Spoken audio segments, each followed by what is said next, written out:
Hello সবাইকে, welcome to my another video. তো আমি গত 2 দিন হচ্ছে আড়ংয়ে গিয়েছিলাম আমার ঈদের শপিং করতে। তো এইটা হচ্ছে ফার্স্ট ডেতে আমি যা কেনাকাটা করি সেটার একটা ভিডিও।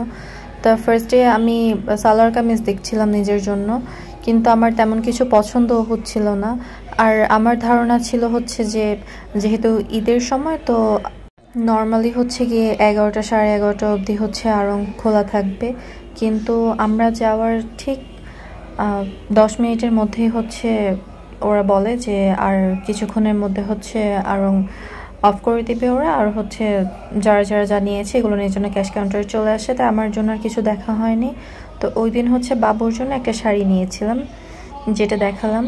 তো এর পরের দিন হচ্ছে আমি যাই, ওর ওই শাড়িটার সাথে ম্যাচিং করে আমি নিজেও একটা শাড়ি নিতে চাচ্ছিলাম, যে সালোয়ার কামিজ না কিনে একটা শাড়ি কিনবো। বাট আমার তেমন কিছু পছন্দ হয়নি। একটা শাড়ি পছন্দ হয়েছিল, এটার সাথে পুরো সিমিলার। আমি ক্যাশ কাউন্টারে চলে যাচ্ছিলাম, তখন হচ্ছে কি এক আপু বলল যে ওটা নাকি মানে ড্রাই ওয়াশ, যেহেতু ওটা কোনো ধরনের কোনো পানি যদি লাগে মানে পুরো কালারটাই নষ্ট হয়ে যাবে। তারপর হচ্ছে আমি বললাম যে এখন যেহেতু বৃষ্টি কাদার সময় আর আমি পরবই তো এখন, তো বললো যে তার এরকম কোনো গ্যারান্টি দিতে পারবে না, আর হালকা পানিতে মানে একটু ছিটা পানিতে কিছু হবে না, বাট এমনি পানিতে হচ্ছে গিয়ে নষ্ট হয়ে যাবে। তা এই কারণে হচ্ছে অত টাকা দিয়ে আমি আর সাহস করলাম না নেওয়ার জন্য। তো তারপর এই সমস্ত হাবিজাবি টুকিটাকি কিনে নিয়ে আসলাম। আর এই টেবিলটা হচ্ছে আমি অনলাইনে অর্ডার করেছিলাম, তো ভাবলাম ওটা একটু দেখিয়ে দিই। So yeah, that is for today video.